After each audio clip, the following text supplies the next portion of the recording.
இது ETV பாரத் தமிழ்நாடு. நீங்கள் பார்த்து கொண்டிருப்பது நியூஸ் டைம். தென் மாவட்டங்களுக்கு நாளை முதல் கிளாம்பாக்கத்தில் இருந்துதான் பேருந்து. போக்குவரத்து துறை அமைச்சர் SS சிவசங்கர் அறிவிப்பு.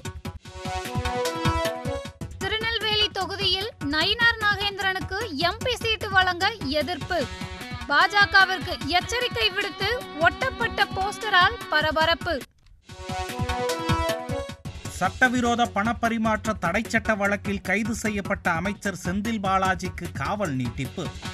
17வது முறையாக காவலை நீட்டித்து சென்னை முதன்மை அமர்வு நீதிமன்ற நீதிபதி அள்ளி உத்தரவு. கோயம்புத்தூரில் மக்களிடம் முதலீடு பெற்று மோசடி செய்வதாக சைபர் கிரைமில் புகார்.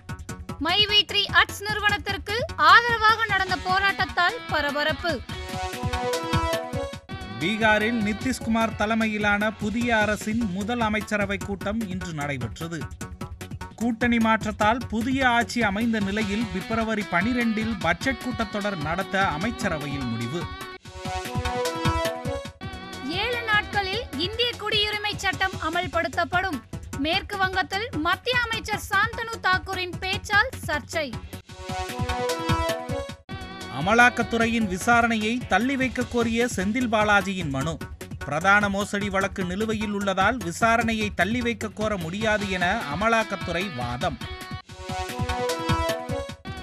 ஒளிப்பதிவாளர் சங்க நிதி முறைகேடு தொடர்பான வழக்கில் நடிகர் இளவரசுக்கு நீதிமன்றம் எச்சரிக்கை. காவல்துறை மீது குற்றம் சாட்டினால் கடுமையான விளைவுகளை சந்திக்க நேரும் என கூறி மன்னிப்பு கோர நீதிமன்றம் உத்தரவு. தேசிய கல்விக் கொள்கையை திரும்ப பெற வலியுறுத்திய மாணவர்கள். திருவாரூர் அரசு கல்லூரியில் அரசுக்கு எதிராக இந்திய மாணவர் சங்கத்தினர் போராட்டம். கிருஷ்ணகிரியில் காட்டு யானை தாக்கியதில் விவசாயி பலி. உடலை சாலையில் வைத்து உறவினர்கள் போராட்டம். முன்னாள் DGP ராஜேஷ் தாஸ் மீதான பாலியல் வழக்கு விசாரணை ஜனவரி 31ஆம் தேதிக்கு ஒத்திவைப்பு. ராஜேஷ் தாஸ் தரப்பு வாதாட தொடர்ந்து கால அவகாசம் கேட்டதால் விழுப்புரம் நீதிமன்றம் எச்சரிக்கை. ஞானவாபி மசூதியில் சீல் வைக்கப்பட்ட பகுதியில் உள்ள சிவலிங்கத்தை ஆய்வு செய்ய கோரிக்கை. இந்திய தொல்லியல் துறையின் இயக்குநருக்கு உத்தரவிட உச்சநீதிமன்றத்தில் இந்து அமைப்புகள் மனு தாக்கல்.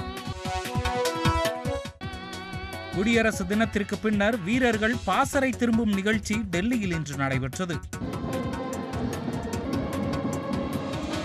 முப்படை வீரர்களின் அணிவகுப்பை காண ஆயிரக்கணக்கான மக்கள் குவிந்தனர். இதுபோன்ற செய்திகளை உடனுக்குடன் தெரிந்து கொள்ள இணைந்திருங்கள் ETV பாரத் தமிழ்நாடுடன்.